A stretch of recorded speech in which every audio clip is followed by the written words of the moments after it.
It's not Mount St. Helens, though we will be taking you by helicopter to Portland's volcanic neighbor later. This volcano is in Las Vegas, which is where the story of this year's air show really begins.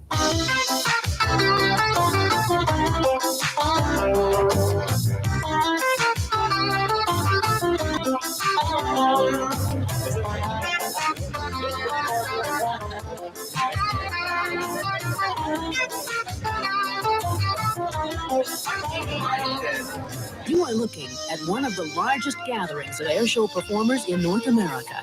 It's the International Council of Airshows Convention, ICAS for short. This is fun! Last November, a record number of aerobatic pilots, airshow performers, airport managers, and concessionaires flocked to Las Vegas to trade pins and airplane memorabilia. This is an airshow pin. This is the Frankfurt skydiving team. You know, we've got a little bit of everything. To take pictures.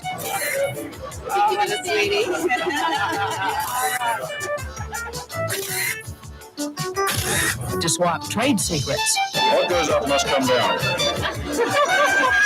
And to talk business. When you have a chance, Ace, I need you to sign this contract and this one because we've been sitting there watching TV and not paying any attention.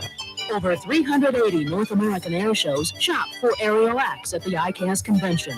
It may look like fun and games. And when I grow up, I want to either be Miss America or a brain surgeon. But air shows are a $100 million a year industry. Oh. While it is undeniably a Las Vegas atmosphere, we got a winner.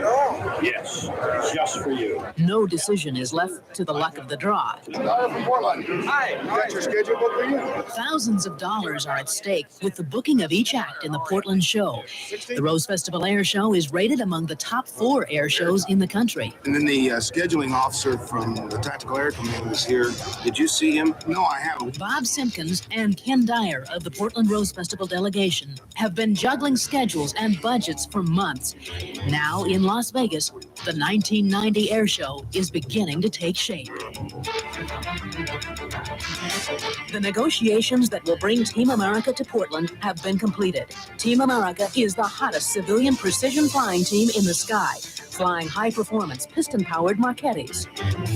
Well, we're looking forward to having you at the show. Thank you. The Inc. has also drive on Patty Weinstaff's contract. She is the top-ranked woman aerobatic pilot in the United States and will appear in the 1990 Portland show flying her brand-new Tomorrow Extra 320, the only one of its kind in the U.S. Also firmly in the schedule is the pilot's pilot, veteran aviator Bob Hoover. Bob is a master airshow performer and will fly 2 planes in the Portland show this year, Rockwell Sabreliner corporate business jet and the Rockwell Shrike Aero Commander. The Miller Jump Team, with over 100,000 jumps combined among its members, will thrill the crowd in Hillsboro. And there will be ring walkers and plenty of other surprises as well. But one question remains unanswered until the last minutes of the convention. Will the Navy's Blue Angels select Portland for the 1990 show?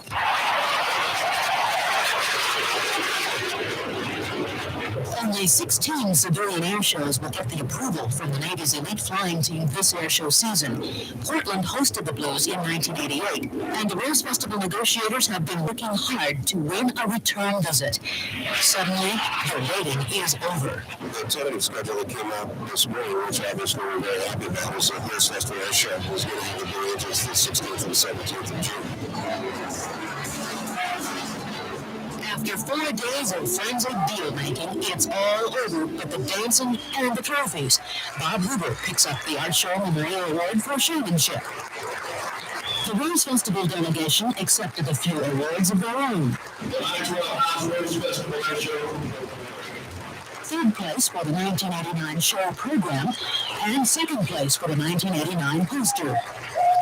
With a schedule of top-rated airshow performers locked in, Rose Festival Airshow Chairman Jim Osborne proposes a toast. Best airshow ever.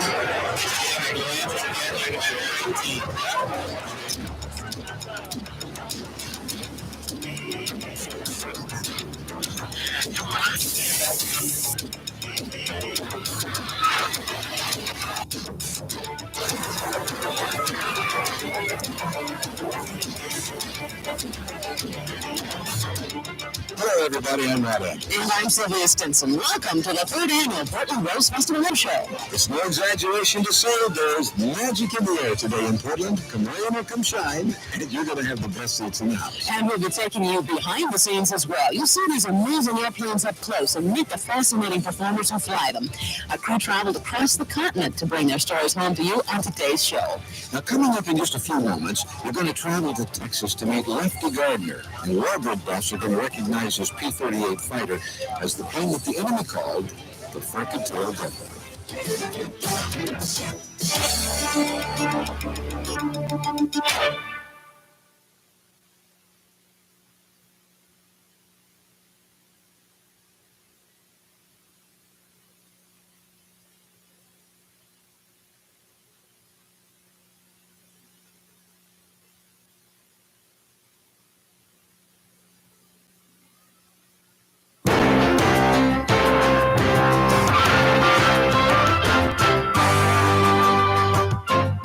Sylvia, what a great crowd has turned out here in Hillsboro for the 1990 Rose Festival Airshow. I'd say there are tens of thousands of people on hand to see the Blue Angels return to Portland. Yes, Rod, and you know, there's certainly much more to the show than the Blue Angels. The show really begins at 9 in the morning with a lot of unscheduled flybys. And this action continues nonstop until 4 in the afternoon.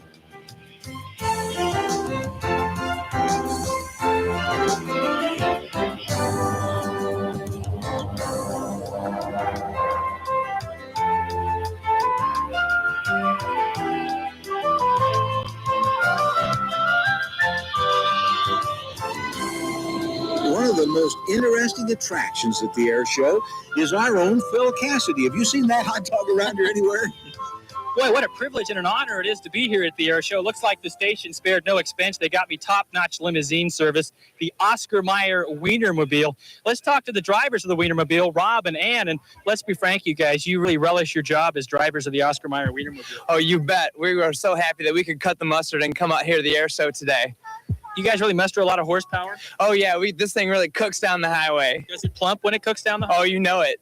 So enough of these corny jokes, you guys. They're going to start thinking I'm a real corn dog. Anyway, looks like this air show is going to be a real wiener. Over to you, Rod.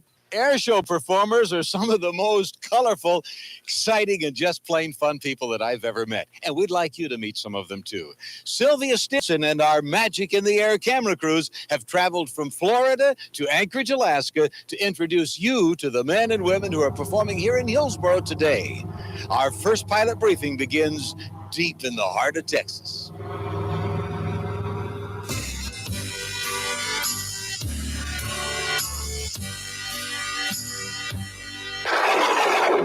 In World War II, Lockheed called it Lightning, a powerful P-38, piloted today by a proud Texan named Lefty Gardner.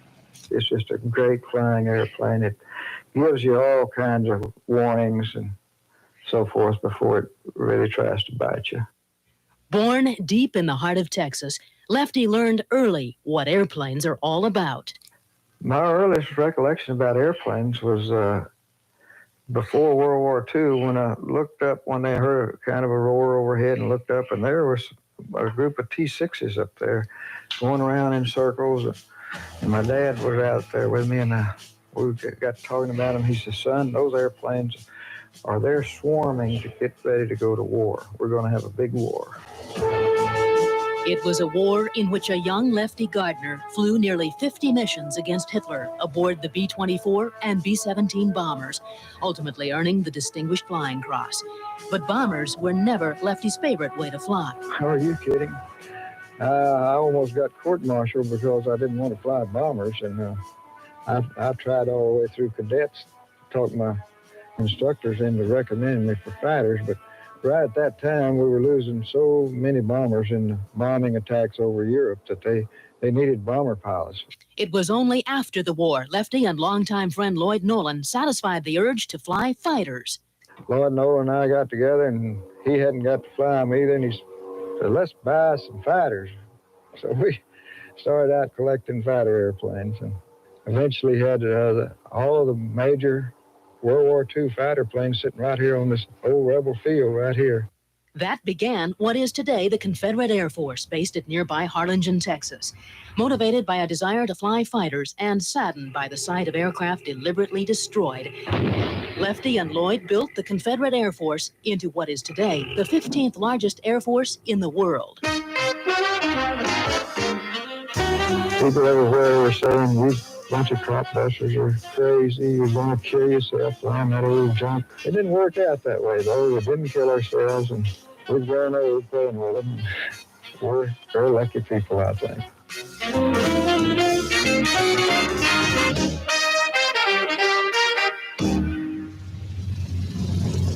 Today, Lefty Gardner lives in an exclusive lakeside resort near Austin, Texas. He and wife Sharon have a new home adjacent to an airstrip, a Nicholas golf course, and a world-class tennis facility. Lefty is the father of 6 children, grandfather of 5. It's like being married to that flyer. Interesting. Never a dull moment, I'll tell you that. Because I don't think he ever ages. He just stays young while he's flying, you know, that keeps him young. Today, only 13-year-old Lad, the youngest of the Gardner clan, lives at home.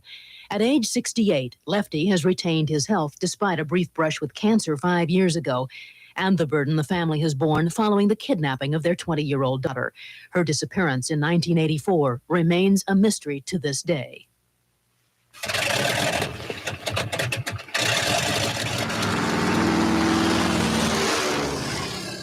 Lefty supports his family crop dusting. In May and June of each year, he can be found spraying mesquite across miles and miles of West Texas in a fleet of old Stearman biplanes.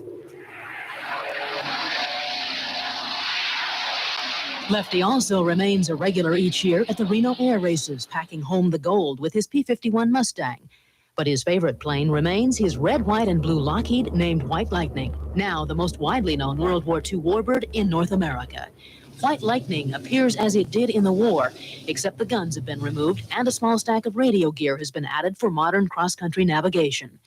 Despite the fact it was a fighter, the P-38 came with a roomy cockpit and with a control wheel instead of a stick. It also has an unusual system for checking the landing gear.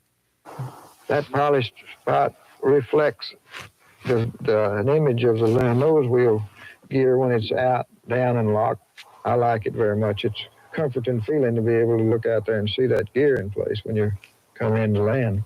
In over 30,000 hours of flight time, Lefty has had his share of forced landings due to engine failure and fire, but he has always managed to walk away. Of his own flying skill, Lefty says he's not what he'd call a careful pilot. No, ma'am, I'm not. By nature, I'm not. I've always been a little on the reckless side. However, those who know Lefty don't hesitate to pronounce him the best in the business. I couldn't rate him any less than the very best. Honestly, he has to be for what he's done in the years he's done it, and he's still here. He's either very lucky or very good, and your luck doesn't last that long.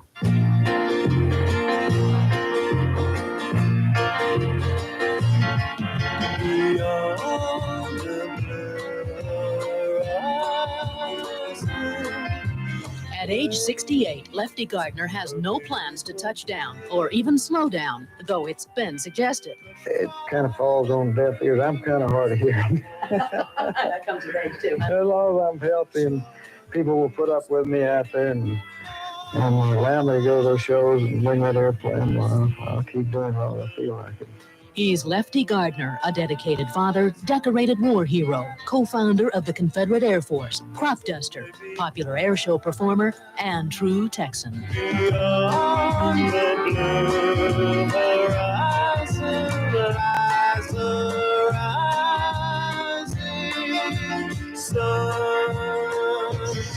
And he's here today, Lefty Gardner and his P-38.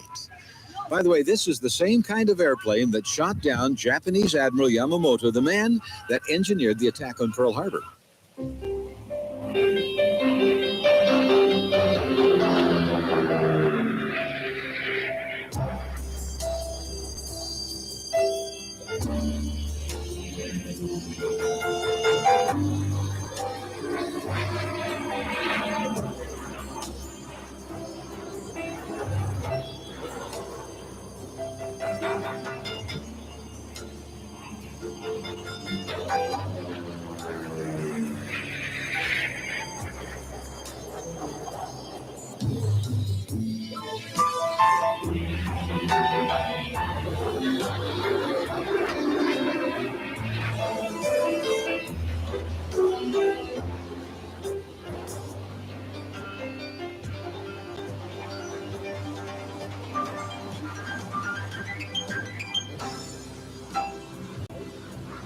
When you're on the ground and you look up and you see these old warbirds flying over, how do you feel?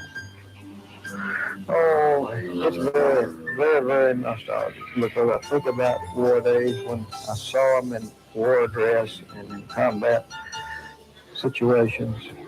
Saw people killed in them. I lost all my good friends over there.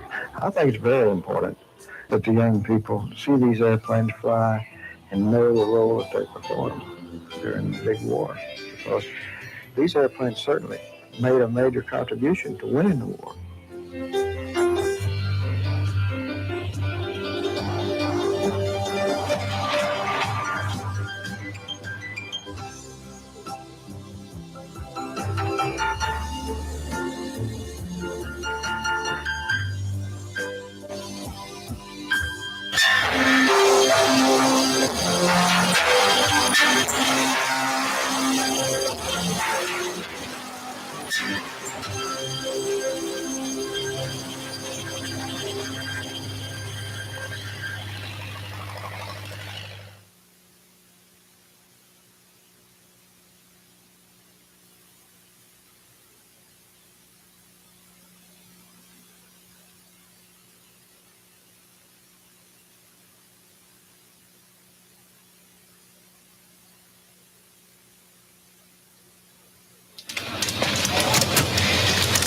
These days, it seems like everybody is a collector. They collect matchbooks or baseball cards or even antique airplanes like this beautiful old Ford Tri-Motor. But you know, I don't think there's a group of collectors anywhere that has as much fun as these guys.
We put the students in first there,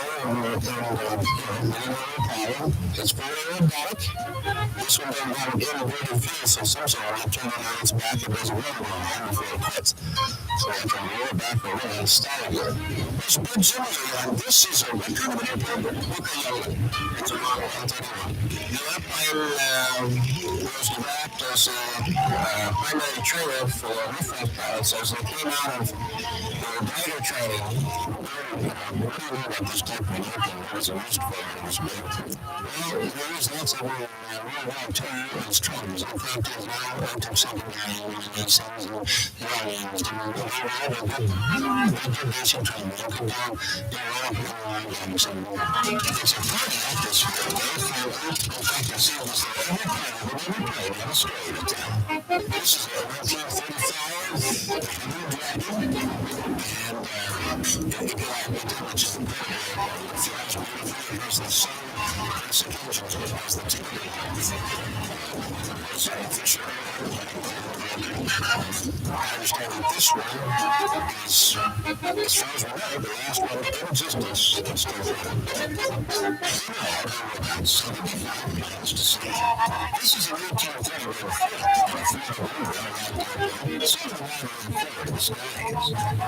This station is a commuter airline that dates back to the 1940s. Back when this plane flew out of the field and Swan Island were important. This is an airplane that has some of the characteristics of the modern day ultralights, but it was built back in 1931. It's a C3 Aeronca. It has a 36 horsepower engine in it, cruises at 55 miles an hour, stalls at 25 miles an hour. Can you imagine that? It looks a little bit like a guppy or something, doesn't it?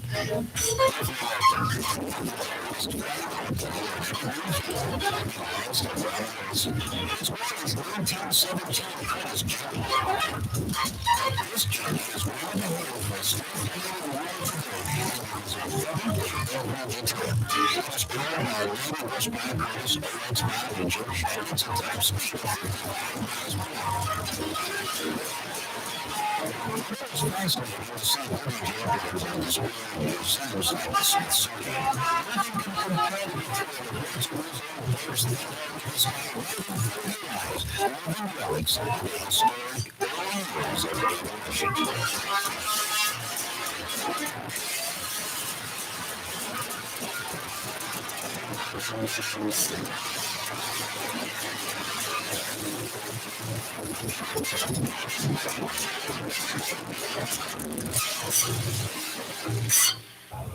Well, there are plenty of great places to see the air show. Probably have the box seats and then the grassy area behind the box seats. You can even go beyond the fence and watch the air show because, let's face it, free is a very good price. But if you're willing to spend a few bucks, the chalet is really one of the best places to see the air show. Now, it looks like I'm straddling the fence this time. On my right, the people from Miller, on my left, the people from Maxwell House. I did a TV commercial where they go, great taste, less filling. Well, these guys got a new argument.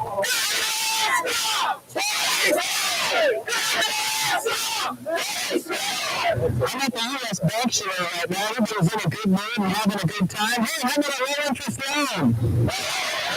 We're at another show right now. Can you guess which one it is? Yep, it's the Hillsboro Rotary. That's our forecast today. That's our yes indeed. Next, you're going to see three fellas who've made quite a reputation for themselves. They are Team America. In all, they fly the fastest single-engine, piston-powered, non-turbocharged production plane ever built. Joe Pusher, Barry Register, and Brian Sanders. They are Team America. They fly the Italian-made Marchetti, a military aircraft currently serving 25 governments of the world. Team America flies the Marchetti minus the guns and rocket launchers, but with the addition of oil tanks, shooting a steady stream of smoke through all 50 maneuvers of their performance.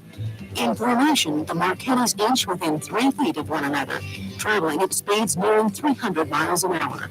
In a typical performance, team members pull about 5 Gs. You get over 3, 4, 5, you're up there. And for the time that you're losing the blood out of your hair, which being sucked out, there are problems psychologically and physiologically. So that makes it, I guess we lose maybe a quart of water in a show, in 15 minutes.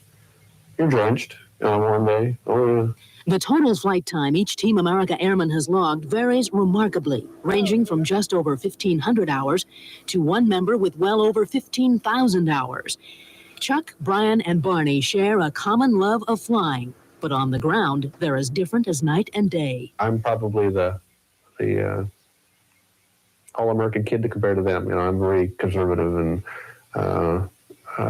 maybe that's what it takes for a lead. Maybe they're happy with that. I don't know, but I'm the one that generally goes home and reads a book. We look at each other, we communicate. That's the bottom line. If we have a beef, we stand nose to nose and toe to toe, and we voice it. And sometimes it gets heated. Oh, we all get along. It'd be hard to spend that much time with the group if you weren't getting along. I almost spend more time with them than I do my wife in the summertime. Barney's a lot of fun. I like him a lot. He's great in the bar. Chuck's a really nice guy, enthusiastic, hardworking. Chuck Lisher, the 44-year-old team leader of Team America, lives on Cameron Air Park near Sacramento. He and wife Susie have 2 sons and his and hers airplanes. His is the Marchetti parked in the hangar. Hers is the Cherokee 140 out soaking up the sun. Formerly a gas compression engineer, Chuck is the originator of Team America, in charge today of the music, of media relations, and he's the voice of Team America, known for the word now, his cue to the team to start a maneuver. Voices The youngest member of the team, 30-year-old Brian Sanders, makes his home east of LA, near Chino, California. He and wife Sue are expecting their first child in August. I hope it's a boy. My wife's worried. She said if it's a boy, she'll probably like airplanes and she'll never see it. Brian and the Sanders family are involved in aircraft restoration, perhaps best known for their Hawker Sea Fury named Dreadnought of Reno Air Racing fame. It was Brian who rebuilt 2 of Team America's Marquettis after they were shipped to the U.S. in crates from the Belgian Congo. The planes were originally the property of the Zaire Air Force. The third member of Team America, regarded as the most flamboyant of the bunch, is Barney Register, a mere kid in college when flying caught his eye. I walked into the student union in college, saw a poster that said, fly your own jet, picture of an airplane, pretty girl, gold wings. And I thought when I got the wings, I'd get the girl. Didn't work that way. Today, Barney lives in a houseboat on the Sacramento River. Separated from his wife, he is the father of 3 children. A pilot by profession, Barney has spent most of his career crop dusting.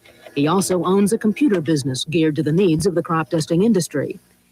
As a team, Chuck, Brian, and Barney were recently voted Airshow Performer of the Year. To date, Team America has been blessed with an unblemished record. No accidents, no incidents. Team members do wear parachutes, but admit they're too close to the ground and traveling too fast for them to do much good. So every move is calculated to avoid trouble. Airshow performers have to think through every potentiality and every possibility before you ever go out there, because Murphy's still alive, you know, it will happen. In 6 years on the airshow circuit, over 9 million spectators have seen Team America perform, awing at the precision, thrilling to the patriotism. The concept is national pride, patriotism, mom and apple pie. It is a pleasant, we want to put a smile on your face kind of an endeavor. And now in the skies over Hillsboro, let's join Team America.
And we're back for more Magic in the Air.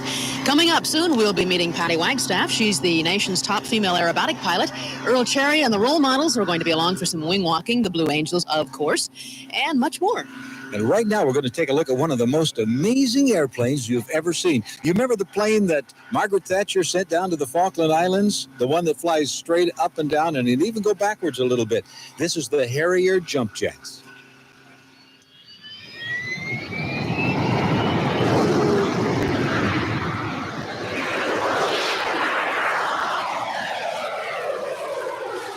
The 88B Harrier II. Now, this is one of the maneuvers that really thrills the crowds. Watch him as he comes down.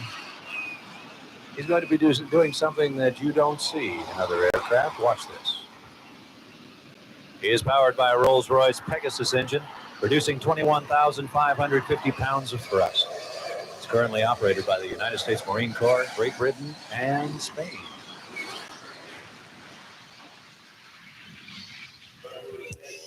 The Harrier Jump Jet, a noisy but amazing airplane. All of us at one time or another dream of flying. I'm talking without an airplane, without a parachute, just flying. Well, it may be a dream coming true, as we discovered in Tampa, Florida. Remember the baby bottle with a collapsible liner? Well, the guy who invented that has now invented this. It's called an aerodium. It's a word we had to make up ourselves because no one had come up with the word before that adequately explains what this is. This is a 14-foot wide column of air shot sky high by a diesel-powered propeller. Basically, you take the propeller and you turn it from suck to blow. Start with a 40-mile-per-hour breeze, turn it up to 120 miles per hour, and you've harnessed a hurricane. And that's exactly what these guys and girls fly in. I mean, they fly in those wind speeds, except, of course, that they're going up vertically, not coming across the ground horizontally. It's called body flying, a bit like skydiving, but without benefit of a plane or a parachute. In this sport, however, learning to fly entails learning to fall. And the falling is usually the hard part, because what goes up, it usually comes down. You go pretty hard. Fortunately, this 14-foot column of air is surrounded by 10-foot cushions. Fall off the column of air, fall on the cushions. Our basic technique is tuck and roll. Just ball up and fall over the cushions. And if that's done right, falling's half the fun. Or if you've got the yen to fly off in space, this is the place. Body flyers can rise over 50 feet in the air, wearing balloon suits to catch the wind. Body flying isn't taking the country by storm, but promoters argue they're not just blowing a lot of hot air here. You may be looking at the answer to man's age-old attempt to fly, to really fly.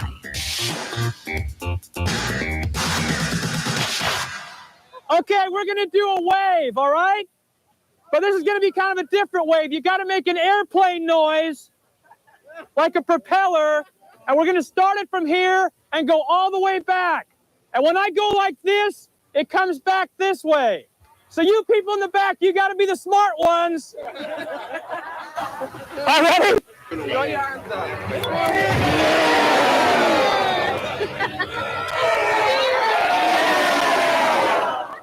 Go! Hands out. And back, ready? Hands out.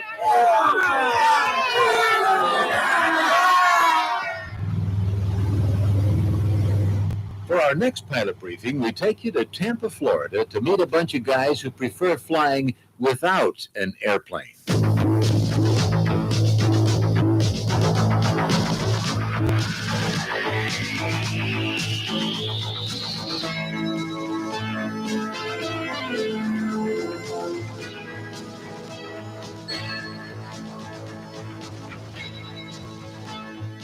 They're the nationally acclaimed Miller skydiving team. 30 men and women willing to step out of perfectly good airplanes and drop in at air shows all over America. Why? Well, I don't really believe that there is such a thing as a perfectly good airplane, but it's one of those kind of jobs that is sort of like the fighter pilots. You can't believe that somebody gets paid to do this. Members of the Miller skydiving team have stepped out of perfectly good airplanes over 100,000 times. Performing for the Miller Brewing Company, the team is headquartered in Tampa, Florida, led by a man who once jumped out of a plane, had both parachutes fail, and lived to tell about it. That's true. You ever had a day when nothing seems to go right? You know, one of those days? It definitely was not Arch Deal's day. With his wife watching, Deal fell thousands of feet to the ground. Both his main and reserve chutes had failed. As he watched death race up to greet him, Arch says a couple of thoughts crossed his mind. Well, besides fast prayers, two basic things. Number one, if I don't get this parachute open, I'm going to die, because you don't hit the ground at 120 miles an hour and live. Number two thing on my mind is, how much is that going to hurt? It smarts, it really does. Hurt like the dickens, but I remain conscious, so I got to enjoy every second of it. Deal broke his neck, both legs, 6 ribs, a lumbar vertebrae, and separated his pelvis. However, 1 year later to the day, he was back up skydiving, jumping over the same citrus grove using the same chute. And today, at age 52, Arch is still dropping in at air shows all over America. A retired television anchorman, it is the deep voice of Arch Deal providing the live narration as he drops from the sky using a wireless microphone attached to his helmet. You'll hear me say to the pilot, thanks for the ride, see you later, and jump out the door. Then the wind begins to pick up, and you hear the explosion as the parachute opens. Then it sounds like I'm in a studio. Enveloped by the quiet only skydivers know when floating beneath a parachute, Arch Deal describes the action as the Miller team forms its famous six-pack in the sky, a maneuver where members deliberately fly their canopies dangerously close together and then stack them one on top of the other, forming what looks like a six-masted schooner in the sky. And if something does go wrong, like a wrap in which one of the canopies wrap around the other, then we have to know what to do then. Fortunately, in 500 shows, the team has had only 4 wraps while performing this maneuver. In each case, jumpers drew knives, cut themselves free, returned to freefall, deployed their reserve chutes, and landed right on target. Lloyd's of London insures the Miller jump team, but in over 10 years, never has a team member been injured skydiving. And though they're regarded as corporate fall guys for Miller Brewing Company, these guys do not sip suds, then skydive. After we've performed our shows and we go back, we pack up all the parachutes, we relax in the evening, then definitely it is Miller time. These jumpers come from all over the country, all walks of life. 30 men and women who fell into skydiving and fell in love. As they tour the country, safety remains number one. A low ceiling or wind in excess of 17 knots will ground the day's performance. Follow the wind and the opening altitude and everything, it works out very well. If you try to cheat on any one of those, it'll bite you. Prior to a jump, every move is rehearsed, from the method members will use to exit the plane to the order of touchdown. Jumpers wear helmets, gloves to protect their hands from burns caused by the thin nylon lines, and each man carries an altimeter zeroed to show side elevation, so it will measure feet above ground level during a jump. In freefall, jumpers reach 120 miles per hour, but can accelerate to near 200 miles per hour in a deliberate head-down dive. Is falling from the sky frightening? No, say these seasoned skydivers. It's the drive to the airport you have to worry about. Well, they did make it to the airport, and they're here, and they're ready to perform. Let's listen in now as they jump from thousands of feet above Hillsboro, and Arch Deal narrates the action on the way down.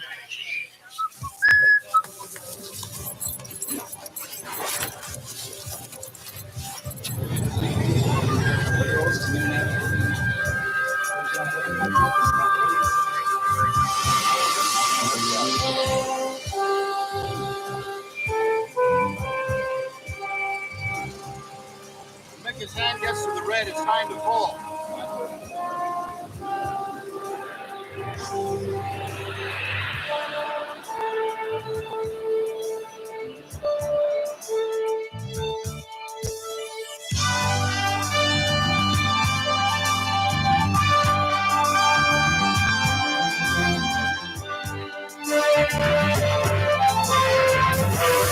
Everybody! Hi, this is Ed Steele, the leader of the Miller skydiving team, a six-pack in the sky. We just opened our parachutes high overhead. We're looking down at you folks. You're looking fantastic. Yeah, we're going to try a little stack here as we come into you folks. We really wanted to do a nice six-stack for you today, but we can't do it because of the low ceilings, folks. Sorry to say that. What a pleasure to be at the Maxwell House Rose Festival Airshow here in Portland. I am talking to you from under the second parachute in the stack here, flying around. Ready to kick out? Okay, see ya. Okay, Steve Wilson flying away. We are scattering it out for you wonderful folks in the air show today. We're going to scatter it out and land right next to you so you can see the fellows land. This is our intention to bring it around and bring it close to the folks in the air show. This really makes the Blues nervous because I'm flying right toward them, but I'll swoop right over them and see if we can bring it down and do a little tiptoe landing. There you go. Have a wonderful day. Thank you all.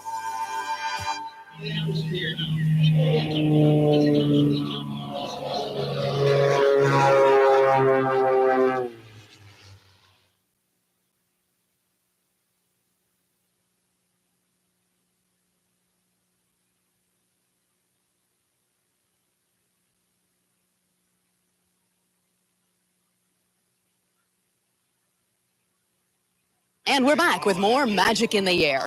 Steve Wolf will roar through here soon in Sampson. Patty Wagstaff, the nation's top aerobatic pilot, is preparing to fly.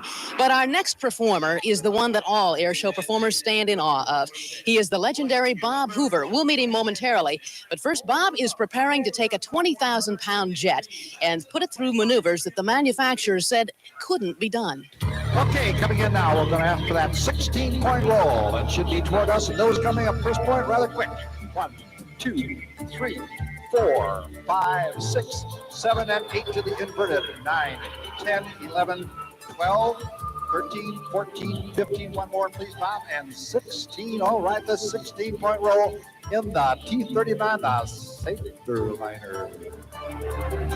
Big chunk of sky to work with. Over the top, very, very gracefully. Every time you see the nose coming up just slightly, that means he's going to roll the T-39 or the Saberliner. In the right seat, having fun as he does every Sunday afternoon with Bob, our co-pilot, John Giburick. He's going to touch down the Saberliner. For those of you who have flown the T-39, what a wonderful kitty car airplane to fly. Okay, you pilots have done touch and goes, stop and goes, and this we call the touch and zoom.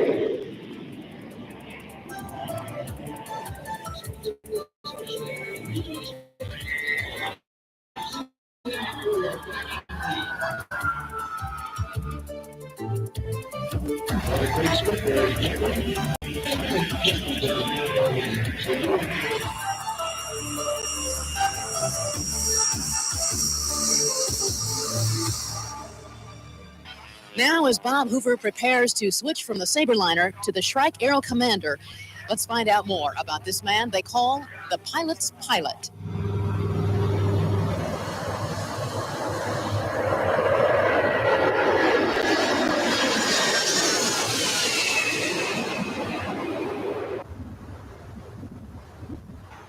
In the shadow of Los Angeles International, one of the world's busiest airports, lives one of the biggest legends in aviation, R.A. Bob Hoover.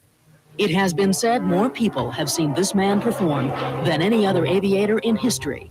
Inspired by the great aviators of his day, Turner, Doolittle, and Lindbergh, Bob Hoover determined at an early age to earn his wings. I worked in a grocery store 16 hours on Saturday, and then I'd ride the bicycle to the airport on Sunday and fly away the $2 I'd earned on Saturday for 15 minutes flying time. But the first few times he went flying, young Hoover made himself sick. Oh, indeed. Every time I'd get in the airplane, I'd get sick.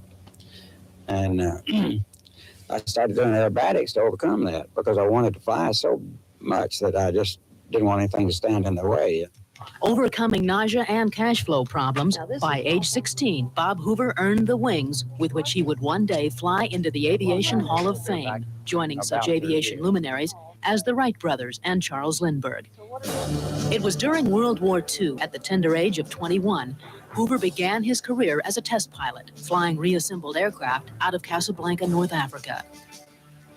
From there, Hoover flew 58 combat missions aboard the Spitfire before being shot down in the south of France. He spent 16 months in a German POW camp. When the war ended, Hoover had no trouble finding work as a test pilot. It was the dawn of the jet age, a time during which many test pilots lost their lives. Hoover narrowly escaped death on several occasions. He broke his back, broke his jaw, his nose, and both legs. Hoover has 5 parachute jumps to his name, all 5 because he had to. With a wealth of experience as a test pilot, This lanky 6'1" native of Nashville has become one of the most sought-after airshow performers in the world. Those of us in the aviation community feel that he has a God-given talent that none of us will ever get. And Bob's true love, of course, as you know, is flying. The other love in Bob Hoover's life is Colleen, his wife of 42 years. They have one son, one daughter, and one grandchild. And of course, here's Chuck Yeager down here. In his poolside den, Hoover has accumulated the mementos of a half-century spent flying.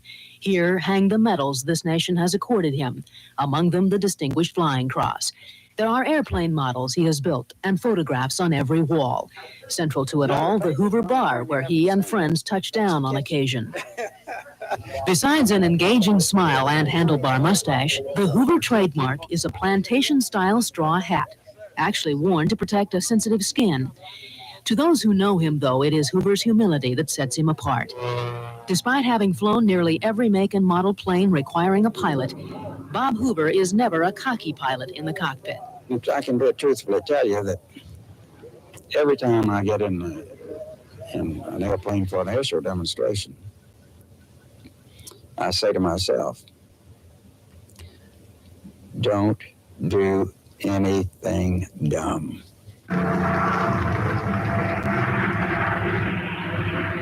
For the past 26 years, Bob Hoover has been the official starter and pace plane at the Reno Air Races. And you heard those famous words, gentlemen, you have a race. But at Reno and thousands of air shows at home and abroad, it is Hoover's performance in a Shrike Aero Commander and a Saberliner that crowds clamor to see.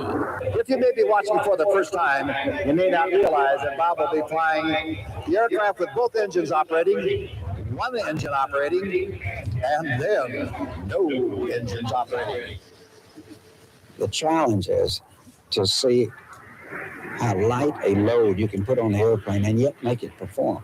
And it's a constant challenge, and you're having to say to yourself, easy does it, easy does it, easy does it. And that's just going through my mind constantly when I'm flying the airplane, because one abrupt move and the airplanes would come apart.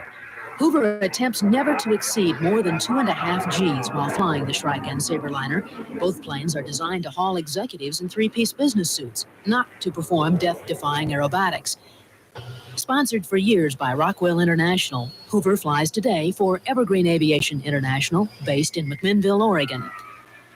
Bob Hoover is now 68, past the age when most men retire. I thought on several occasions, what are you going to do if you can't pass the physical? And I could think of so many things that I have put off that I've never gotten around to doing because I haven't had time.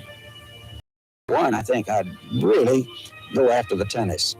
I really like and enjoy playing tennis, and I'm not very good at it at all. And Hoover says he'd play golf, and he'd probably buy a boat. But this man, described by many simply as the pilot's pilot, remains healthy and happy to be flying. Does he ever take a vacation? I'm on vacation all the time, says Hoover. I love flying. Flying is my life. Well, here he is, the pilot's pilot, Bob Hoover, continuing his vacation and flying the Aero Commander. One of the best aerial acts in the United States, Mr. Bob Hoover, the pilot's pilot.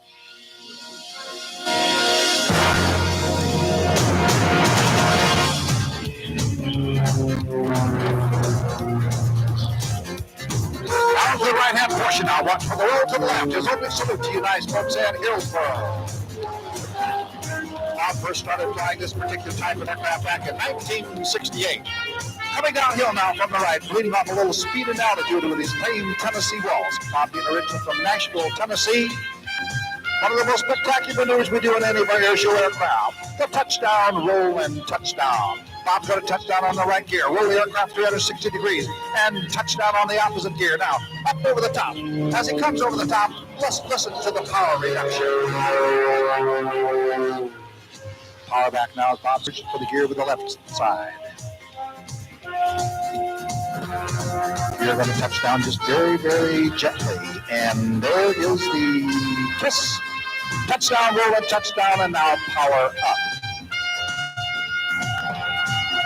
Over the top, here's the one Friedkin coming down. He'll level the wings as he comes to the upright and show center. Now notice only one trail of smoke coming from the left engine. Bob comes down the hill. You'll be able to see the propeller absolutely caught as Bob comes to stage center in the Shrike Commander.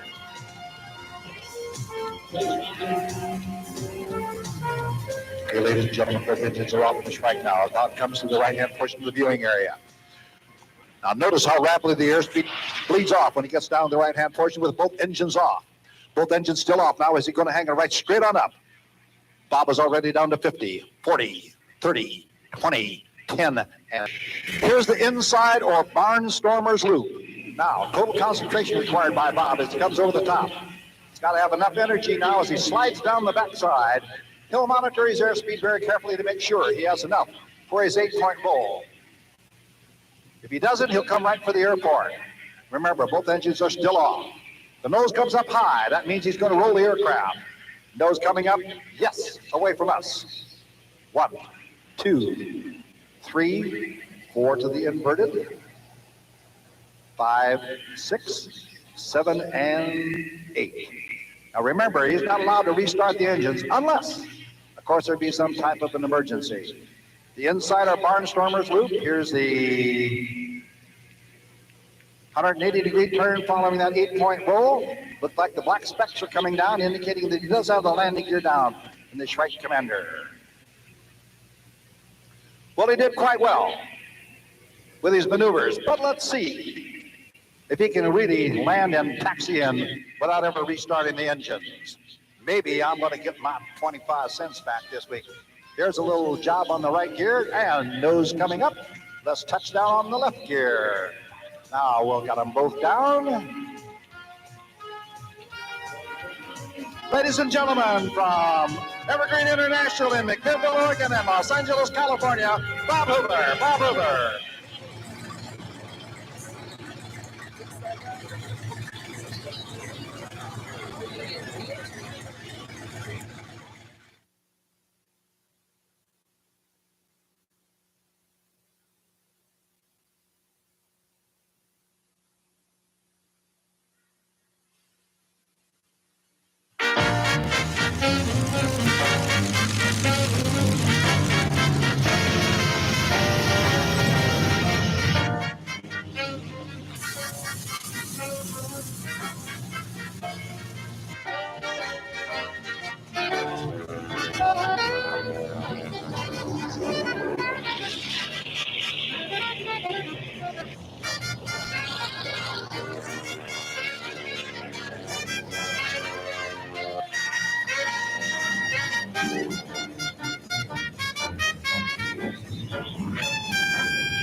Year-old Earl Cherry and his rebuilt Stearman fly the friendly skies with 3 beautiful women aboard. Of course, they're all on top of the wing. Is it safe to say that you put women on a pedestal? I work under them. Yeah, sure do. The wing walkers are called the role models, and they aren't dumb. 2 are lawyers, 1's a rider. Yeah. Are these girls crazy? Are you guys crazy? Or I don't think so. what's the thrill? Being on the outside of an aircraft. But generally, it's a lot of G-forces and some tremendous winds. We do aerobatics, loops and rolls. And the worst thing, I think, is not having the control. When he points it at the ground, you're there for the ride. Earl Cherry and the role models have been at it for a while. They keep things safe, so there's never been an accident. Earl's got a pretty good job and a very nice airplane. It's a lot of fun riding in these old antique airplanes. You know, I say it's antique. It's 1943. We completely rebuilt the airplane 10 years ago in 1980. Any scary stories you can tell me? Anybody? Earl wears a parachute and she doesn't. What's the deal with this? I see you get in with a parachute and nobody else rides with one. Well, Is he grabbing you on the way down? Or what? it's the only one we got. I only got one. You pack it every day?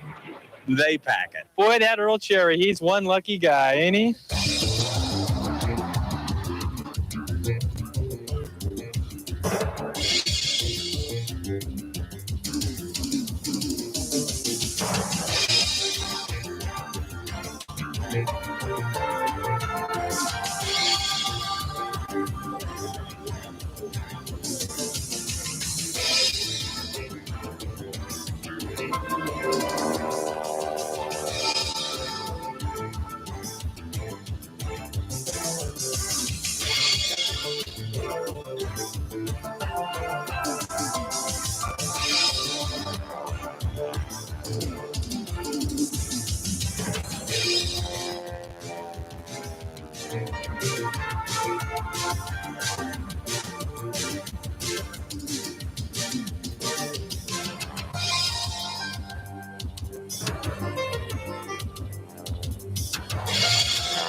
You know, for the average guy or gal who doesn't fly, the chance to really get up close to an airplane and really get that feel of an airplane is something that you maybe only get a couple times a year when you're climbing an airliner and go to visit grandma or grandpa back in St. Louis, Missouri, or Albuquerque, New Mexico, or someplace. You know, I think that's one of the things that an air show is great for, because you really can get up and get that close feel of an airplane.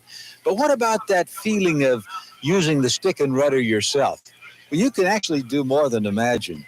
I want you to watch this. This is our friend Susan Knight, and she's taking her first ride in a glider.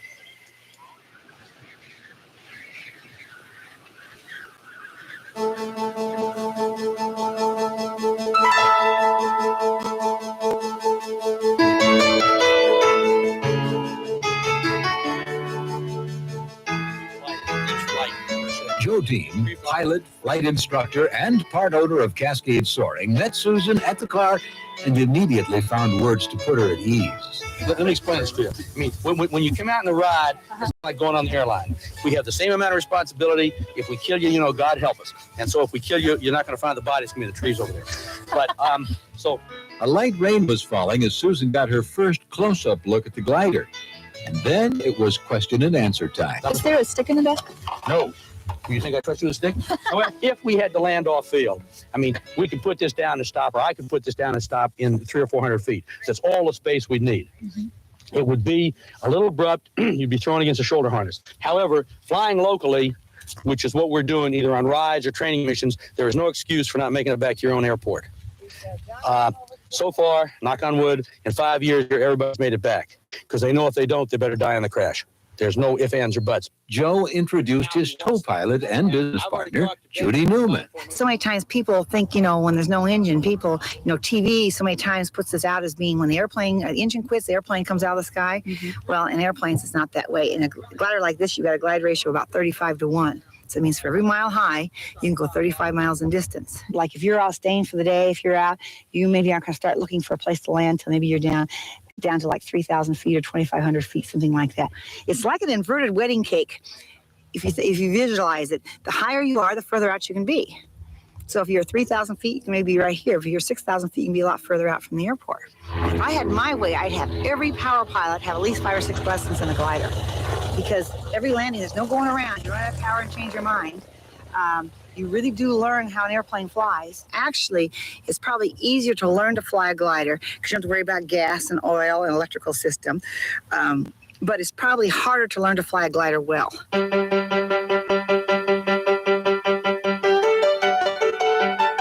Stop. That's good.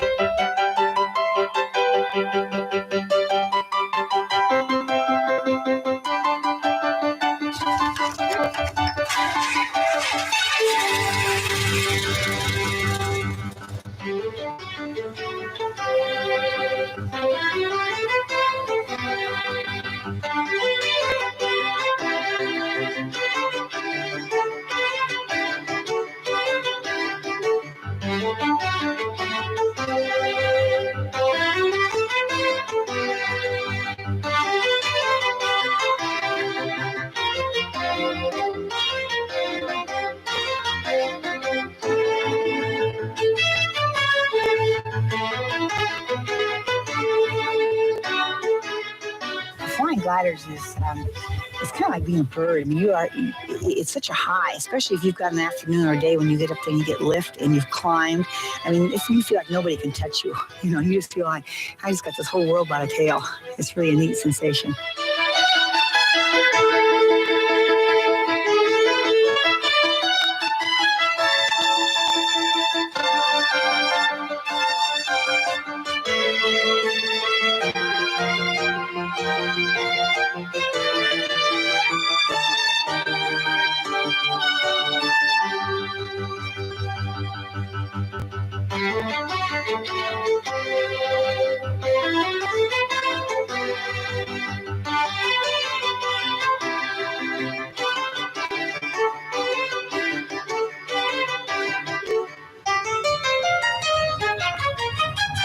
Here we're back in one piece.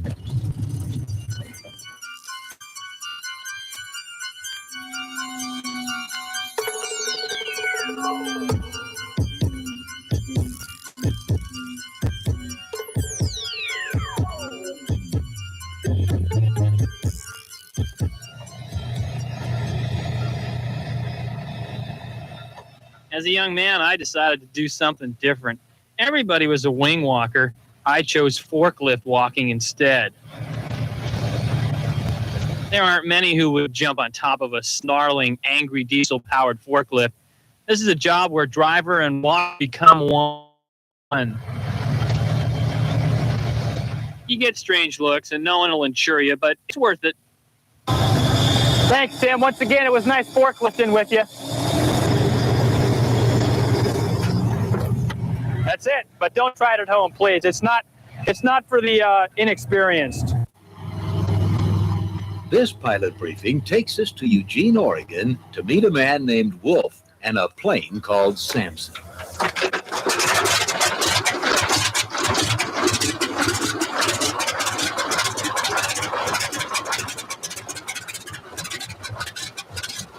He's Oregon's own airshow sensation, world title holder Steve Wolf. He flies Samson, named for the biblical character of superhuman strength. Born in Portland, Steve Wolf began flying as a boy, just toying around at first. But by age 13, he was convinced it was his calling. So I went to my mom and dad and I said, well, I really want to learn to fly. And they said, fine, go ahead. So I buzz out to the airport and all I find out is, man, this is expensive. That began years of working odd jobs at the airport.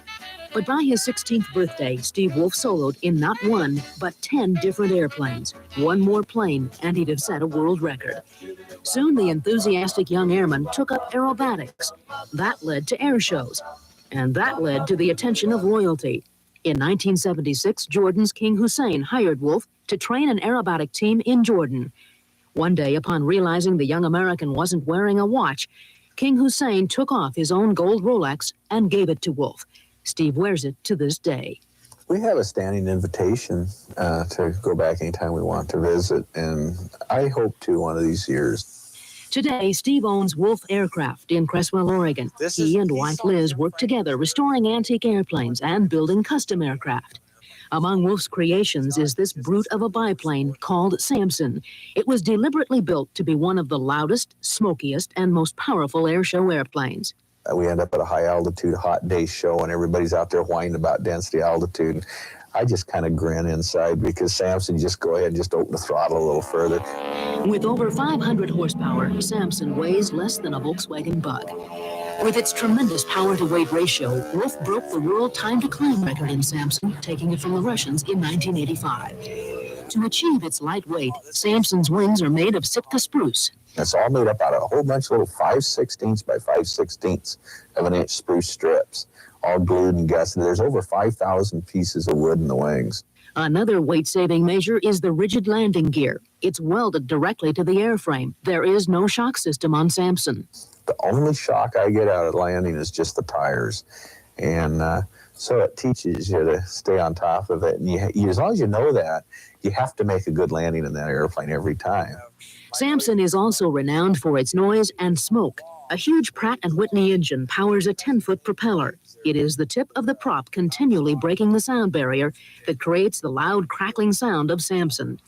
And Wolf feeds the hungry smoke system with 2 gallons of oil a minute, making it one of the smokiest airplanes on the airshow circuit.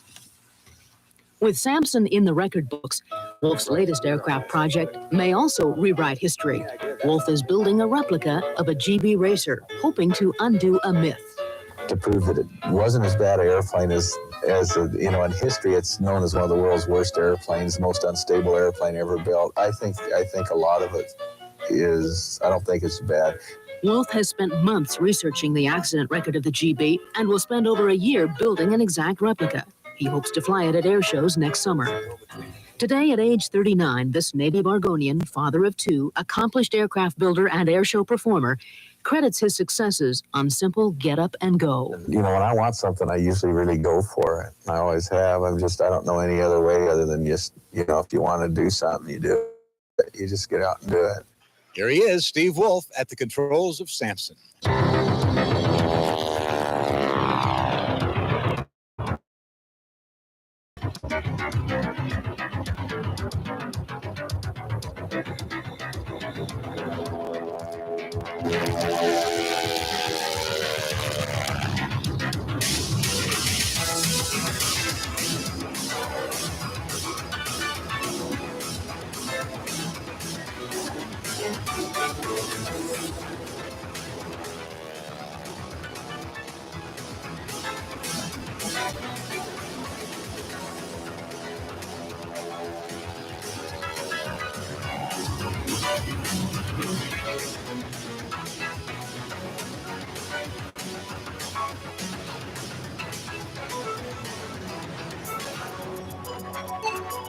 Because it's one thing in life that I do, you can't make a mistake, or you shouldn't make a mistake. You may not get a second chance. I think that's part of the excitement of it too. If you have an accident, it could be fatal. I think it's part of having control over your own destiny that excites me. I guess that's part of the adrenaline rush or whatever you want to call it, but I really enjoy that side of it.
Coming to you from the left, the Boeing B-52 Stratofortress.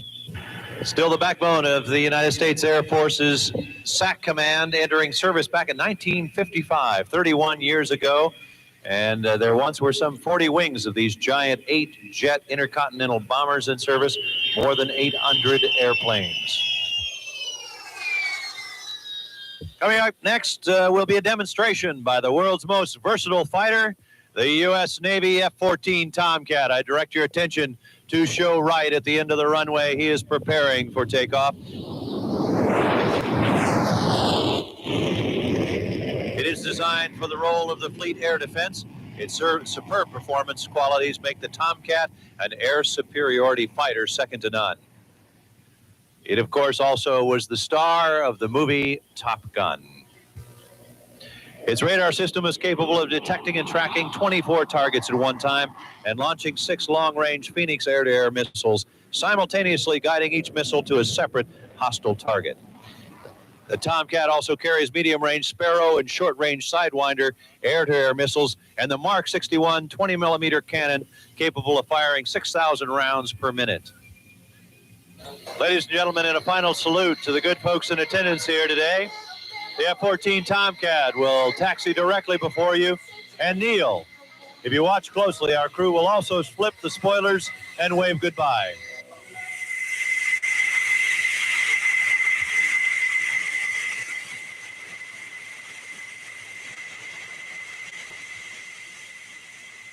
Ladies and gentlemen, special treat today, and I attempt to drag your attention to the left of the airfield, attract you to the KC-135 coming in from the left. It's capable of carrying 50,000 pounds of cargo or 80 passengers in the upper deck and up to 30,000 gallons of fuel in the belly.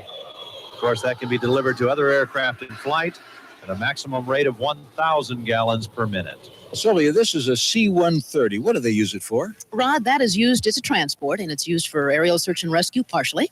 And that's what our next story is about. You know, the Northwest is known for its incredible physical beauty, the seacoast, the mountains, the Columbia River. It is beautiful, as you say, Rod, but it is also treacherous. A lot of people are hurt, lost in this area, and when that happens, they frequently turn to aerial search and rescue. You know, it was in May of 1980 that an unprecedented disaster occurred as Mount St. Helens exploded. And in the first hours of the emergency, dozens of lives were saved, and that was thanks to the amazing abilities of the UH-1 helicopter and the courage of the crews that flew them. And Rod, we're going to meet those men and women as Lars Larson takes a look back at the day the mountain blew and then revisits the volcano 10 years later. The helicopter crews of the 939th Aerospace Rescue and Recovery Wing train for combat. So we do air rescue work in wartime conditions. But pilots such as Colonel Dave Mullen and Colonel Otto Hyde have been credited with more than 100 saved lives in the past 25 years. They rescue civilians in the Pacific Northwest just for practice. It's probably the best training some of the best training we have because everything is real. I mean, there are lives at stake. Air Force Colonel Dave Mullen has been flying helo rescue since 1962. He says a typical rescue for the 939th involves a climber, often on 11,000-foot Mount Hood in the Cascade Mountain Range to the east of Portland. The helicopter's job is to get pararescue workers, or PJs, to the victim.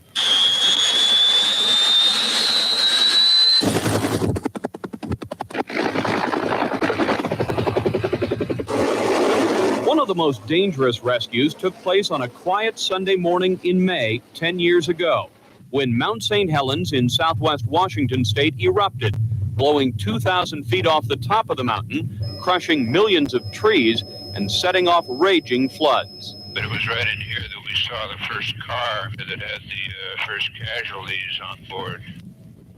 So, we knew that it was lethal out into this range for some reason, which we didn't fully understand at the time. It was as if they were all Tonka toys and somebody just taken their hand and shoved them up in the corner of the room.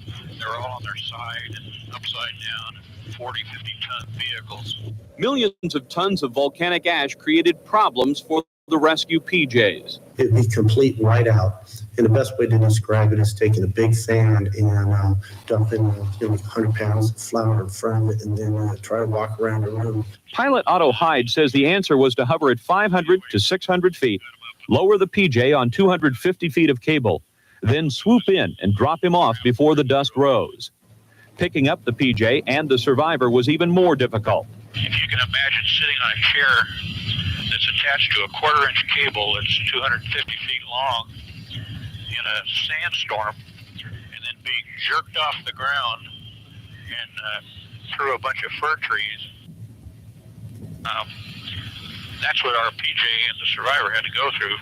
Helicopter crews pulled dozens of survivors from the devastation around Mount St. Helens and went back in months afterward to carry out the grisly task of removing bodies of those who did not survive. The 939th also flies the H-3 Jolly Green Giant, which can carry 25 passengers and fuel to stay in the air for hours. And when it runs low, the H-3 has the unique capability to hook up with the flying service station known as the HC-130. 3 o'clock alley. Oh, he's, come on up, he's smoking. The tanker can dump thousands of gallons of fuel into a hovering helicopter, fuel that can save lives, such as the time an Oregon National Guard F-4 with 2 aviators on board went down in the chilly waters of the Pacific. One of our crews in an H-3 went out and recovered the backseater, and they hovered there long enough to where they needed fuel to get back to land. It's not easy to hook up, though. The refueling probe sticks out only 4 feet past the helo's whirling blades. Its tip is the size of a tennis ball, and the goal is the size of a coffee can. But the flyers of the 939th make it look simple. Going for disconnect.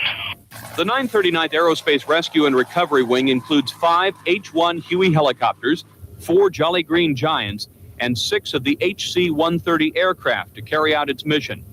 The crews give the impression that they are nonchalant, but they recognize the dangers in what they do. As you become involved in one of these things, you try to evaluate whether the risk you're taking, which is, your own life and the crew on board, is worth what you may find.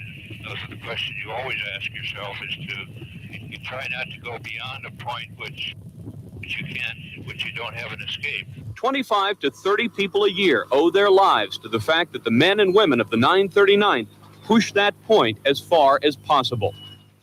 It's getting warm here at the Rose Festival Airshow. When you're hot, one way to cool down is to eat ice cream. These kids have it figured out. What other things make you cold? Ice. Cold Coke. Snow cones. Anchorage, Alaska. Well, let's head north then.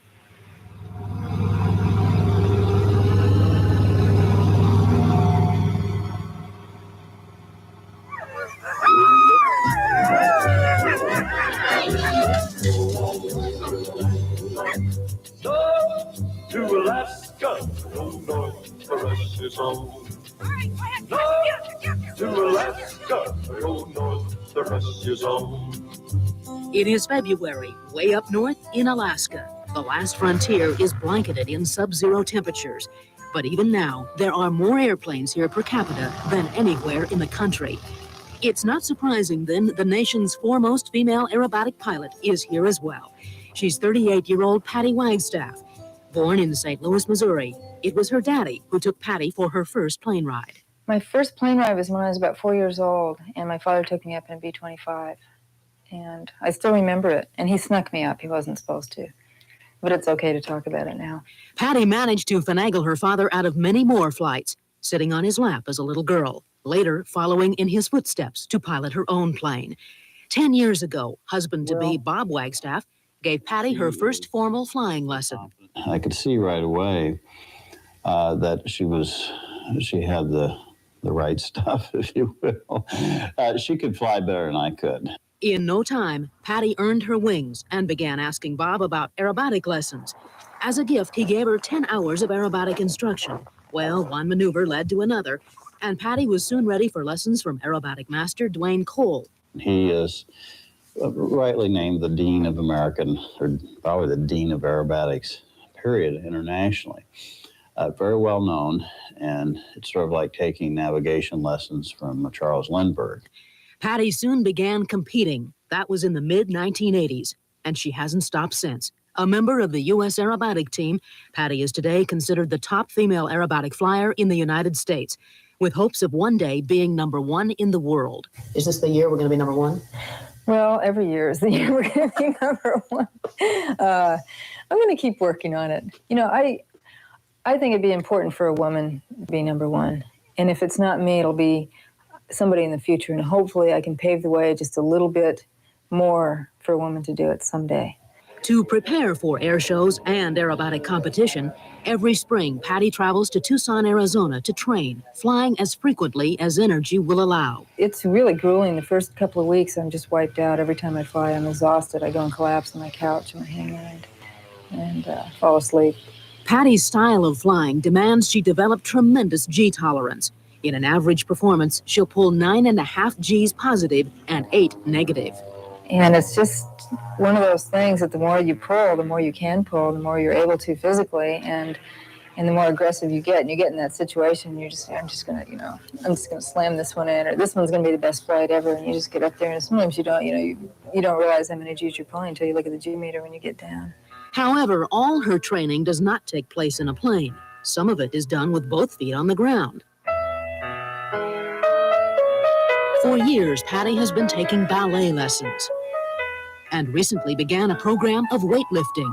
Yeah, it's very complimentary. It's like ballet. It gives you a lot of discipline, and I need to keep my body strength up, my legs, my arms, for flying, because it's, even though it it doesn't take a great deal of strength, the stronger you are, the easier it's going to be. This summer, Patty will be performing in a new German Extra 320.